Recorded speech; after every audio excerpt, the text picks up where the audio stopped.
Good evening, everyone, and welcome to my little presentation about social media and why it's a lot like sex. I thought I'd have a bit of fun with this. I've seen and I've also delivered a lot of training sessions and workshops on social media, and to be fair, it's all very interesting, but it can be a bit same old, and a bit bland. So when I was thinking about it, I thought, let's try and spice it up a little bit, make it just a little bit different. There are some serious messages in this, though, so it is aimed at people who are perhaps beginners or not yet using social media, so apologies to those advanced users in the room, but hopefully there'll be a few messages in here that you might find interesting.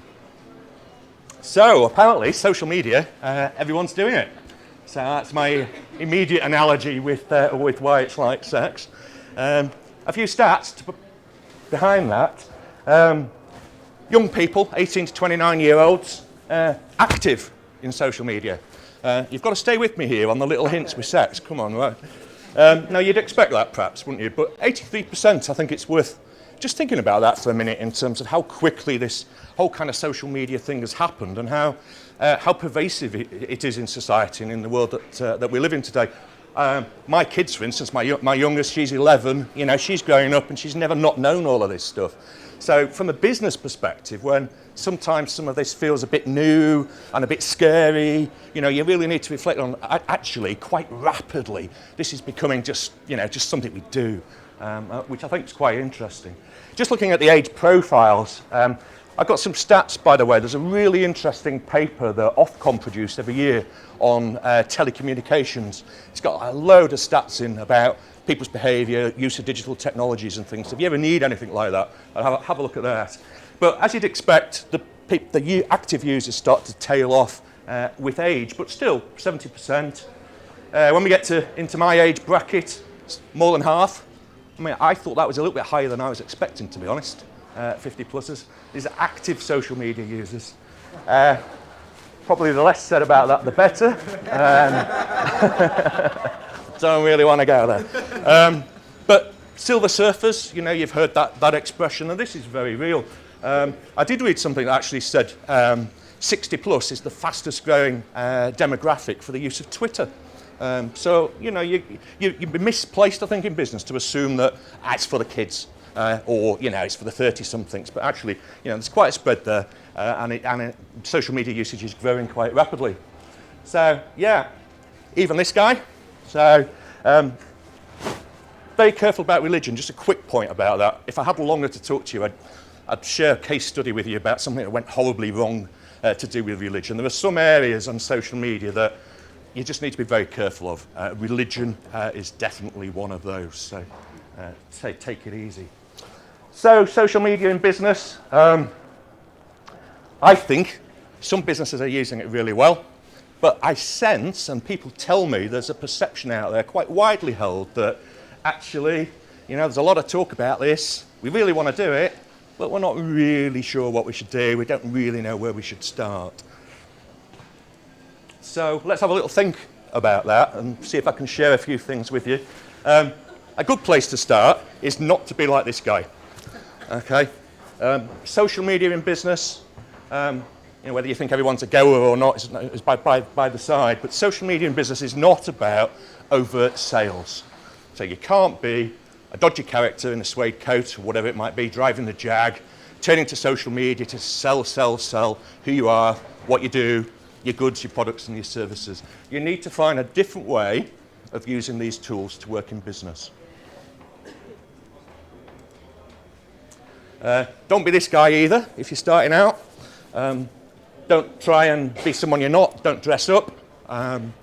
Don't be obnoxious, somebody that, you know, has a particular view or perspective on things. Your presence on social media is your brand identity, isn't it? So you need to think very carefully about how you promote yourself, how you promote your business, how that's going to be perceived by others. So for me, it's all about being real.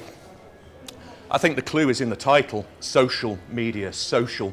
We are social animals, aren't we? We converse, we talk to one another. You've just been doing that very successfully out there now, face to face. Social media just flips that, makes that into a virtual world, but it's still about identity. It's still about that exchange of views between people. And And it's really important to think about that. I've seen some businesses that, in my view, get this wrong by trying to be a body corporate and trying to have a line to take, a message. In the old days of PR, there was a term people used to use, what's the line to take? How are we going to pitch things? How are we going to reply to things? Social media doesn't work like that.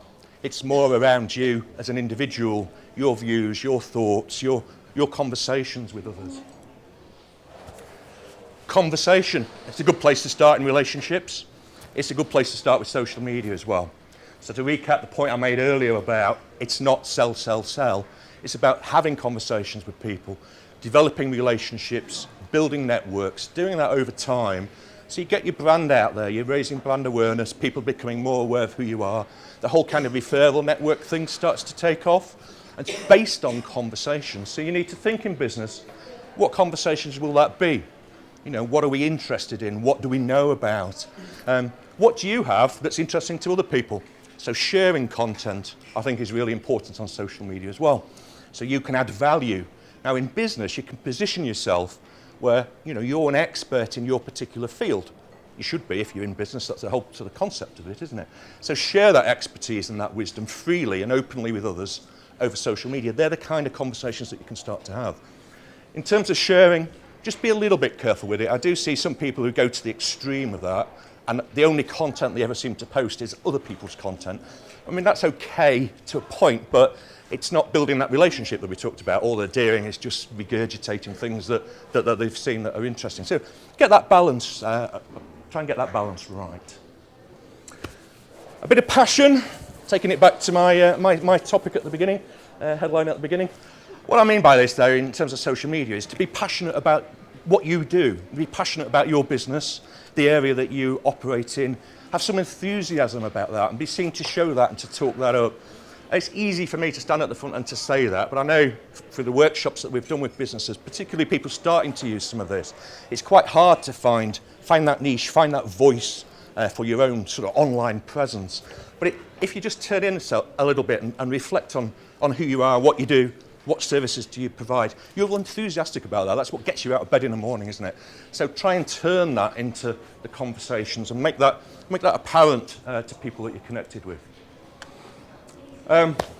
This is one of the less racy pictures that I found when I Googled to try and find a background image for this.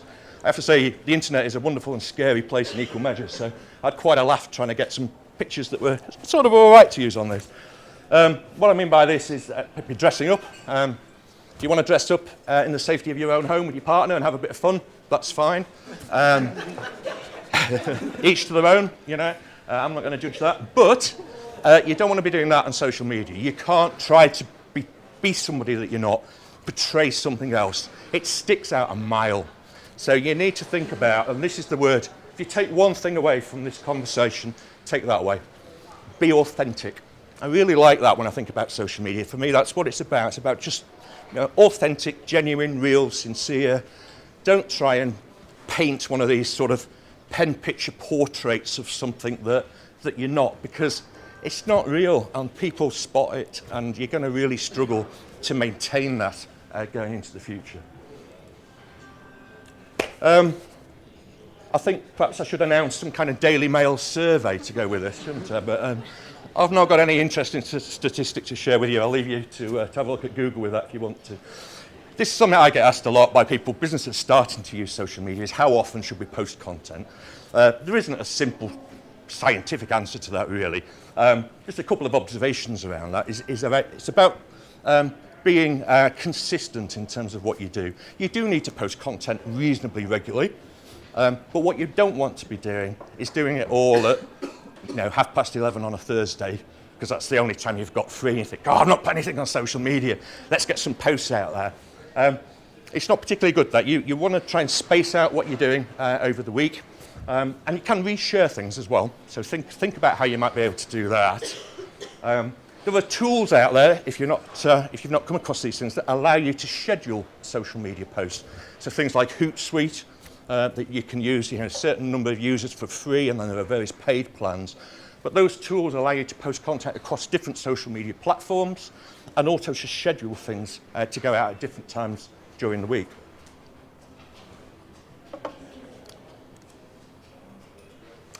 So what can go wrong? I thought I'd share just two little case studies of things that can go wrong, both to illustrate that social media can go wrong and there are risks in this in terms of your brand and your reputation, but also to share with you how you can manage some of those things, because every now and again something does go wrong. You make a mistake, something might happen, and you may attract some online criticism. So how do you deal with that? How do you respond to that? I guess I'd say firstly, you need to be online and you need to be using these channels to even be aware of that. And increasingly, you know, some businesses who are just like, it's not for me, they're missing that there's this whole kind of back channel conversation potentially about them and about what they do. And you know, you want to be able to be aware of that and to be able to engage with that. So a couple of examples. The first one's a British Gas one. So you might remember a few years ago, British Gas were in the news, negative publicity around their pricing policy. At a time that wholesale gas prices had dropped through the floor, British Gas were putting their bills up. So they were getting, you know, they were in the press and not in a good place. So what did they decide to do? Great idea. Let's go on Twitter and let's ask people to have a conversation with us about anything. Now, what could possibly go wrong with that? So it's using the hashtag Ask British Gas, as you can see.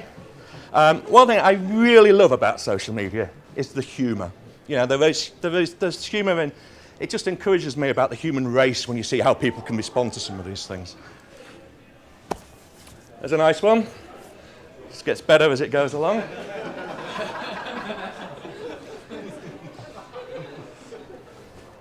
Quite like this one myself. Sorry, can you see that?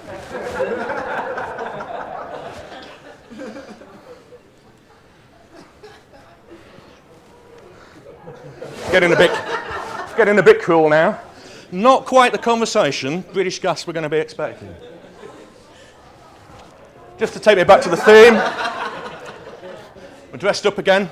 I'm not going to go there, but you get the general idea.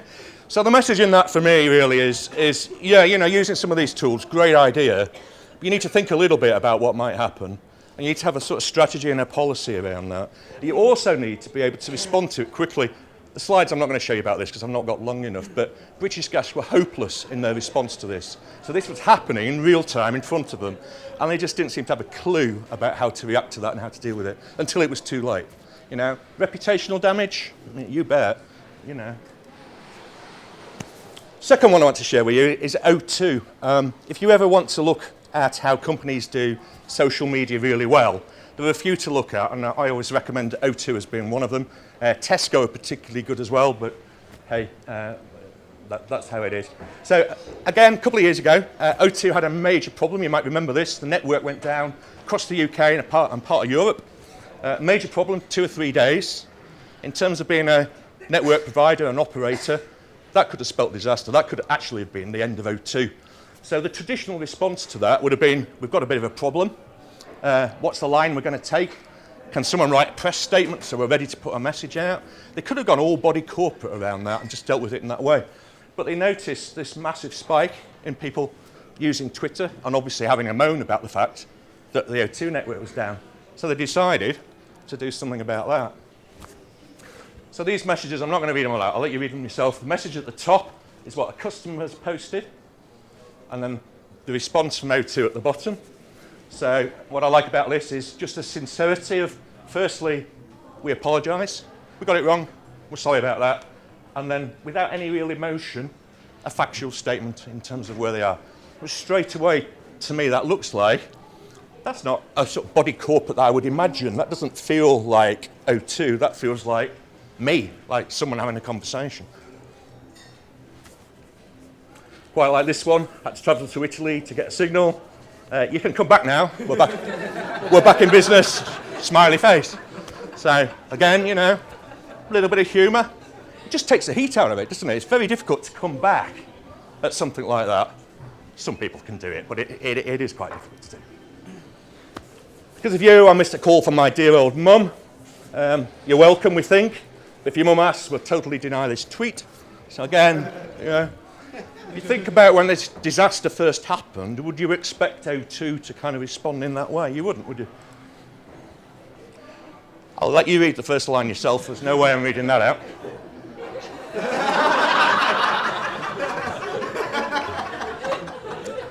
That there is my favourite online put down. It's like, go away. Yeah. Just superb. Absolutely superb. What's really interesting about this example is this started out with a lot of adverse criticism of O2 online. All of those followers that I showed you having a real go. And it turned round to people being positive about how they were handling the situation. It's absolutely incredible if you think about it, just by the use of that. You know, we're going to respond to this. We're not going to ignore what's happened. We're going to be authentic, back to that word that I mentioned, and in how we deal with it. Absolutely superb. So, quick wrap-up summary. Headline messages that I hope I've conveyed this evening. Social media, be real, be authentic. Think about that conversation, not the broadcast, not the sales, not the Arthur Daily. Share interesting content and give it a go. I hope you enjoy it. It might be fun.